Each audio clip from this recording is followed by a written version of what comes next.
Ahojte, pozdravujeme vás, my sme Viktor a Adela, to možno viete, ale možno si kladiete otázku, prečo vás práve z tohto miesta pozdravujeme. Nuž, my s Babylonom veľmi silno súvisíme, Viktor teda o niečo viac a dlhšie. Dlhšie, konkrétne už od roku 1999, každý jeden rok, teda najprv samozrejme ako dieťa, teraz už dávno veľmi veľa rokov ako vedúci. V detskom Babylone sa z detí snažíme urobiť lepšie osobnosti prostredníctvom divadla.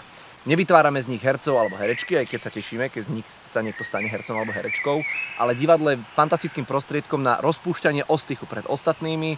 Decká zrazu vedia povedať aj tri súvislé vety pred kolektívom ľudí, dospelých alebo detí, vedia povedať aj svoj názor. Toto robíme v Babylone. A teda musím povedať, že nie len prostredníctvom divadla, pretože ja som sa stala súčasťou tohto projektu takisto, neskôr logicky.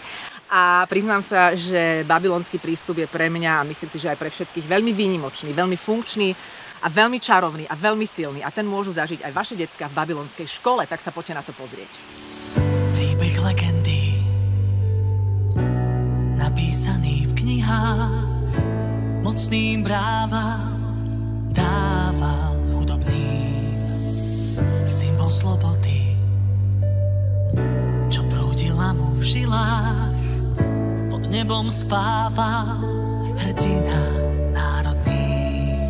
Bál sa bál, kto v cestu. Vy neviete, ako sa zdravia páni? No poďme, pokloňme sa. Aj môj manžel, Pierre de Baguette, s jeho priateľmi išiel dnes na polovačku a večer nás čaká bál, tak majú sa vrátiť ešte do večere. Ale on mi zdrhol a teraz ja musím všetky veci chystať sama. Preto som si myslela, že vy ste moje nové služobníctvo, ktoré mi prišlo pomôcť. A aby som vás pustila do svojej tanečnej sály, musíte povedať správne heslo. Jánošík, zdechový zbojník, ten najväčší zbojník.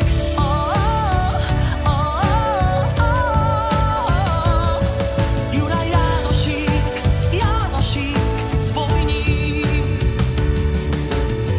Syn národa, čo myšlienku mal zdravú, rovnosť kázal, vítal slobodu, boháč, žobrák, každý to meno dnes už snáď pozná. Ja som Antoineta Žofia Bystrianská a dnes som privítala deti v tomto mojom nádhernom kaštieli. Na to, aby sa dostali na dnešný bál, museli urobiť nejaké úlohy, takže po obede museli získať heslo a teraz už čakám, kedy prídu a my sa spolu zabavíme. Juraj Jánošík, Jánošík, zbojník. Príbeh legendy, pravdu darmo hľadáš, prežívam, dýcham. Bohudušu, aj tie kače! Všetko vysypať, krásne sem mnou dal aj vyberať vrecká, čo tam všetko máš? No poďme, ukáž, čo máš ty vrecká. Však ja som tu čakal v tomto onom kaštieli nejakú šľachtu a šľachta nikde. A vy ste chudobní, čo? Chcete sa niekto z vás pridať? No ďakujem. Pridať k nám, k mojej družine? Áno! Musíte prejsť dlhočíznu cestu až na tamten kopec, až na Ďumbier aj na Chopok.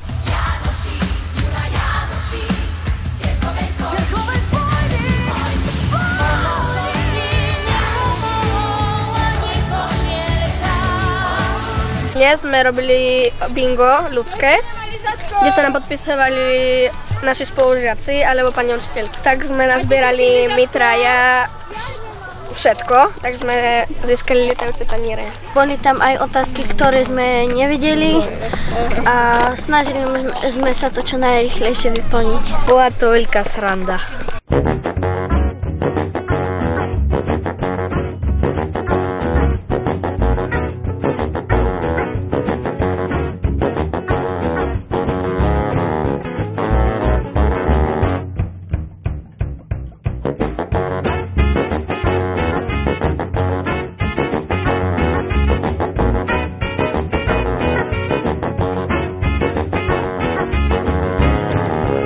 Však kde sú tí zbojníci, čo mi hovoril romantik o nich? Však ste o polovicu menší ako ja! Lebo nemôže hoci kto byť mojím zbojníkom. Zostala vám ešte posledná skúška pred tým, ako čo vám dám, aby ste boli mojimi zbojníkmi.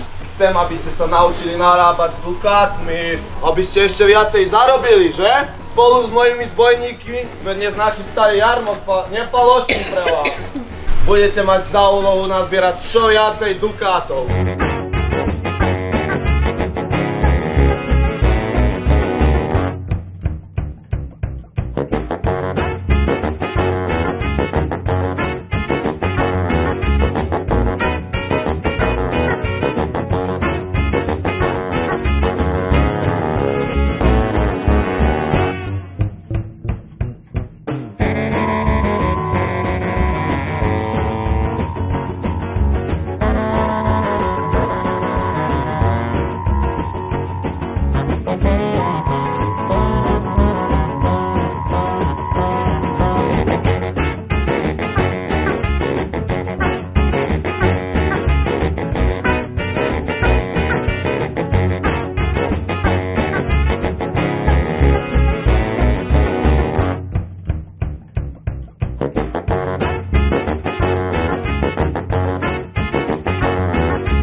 Ja sa volám Marek. Mária. Kupko. Daniela. Martin. Laura. Jozef. Klára. My sme prvá dielňa a voláme sa Oravskí štvrtáci. Anetka. Sofia. Natali. Marek. Matias. Nikolás. Dalibor. Vivian. Jakub. Štrude! Volám sa Lucia. Zara. Miriam. Bianka. Matúš. Ľuboš. Nino. Michal. Ondrej.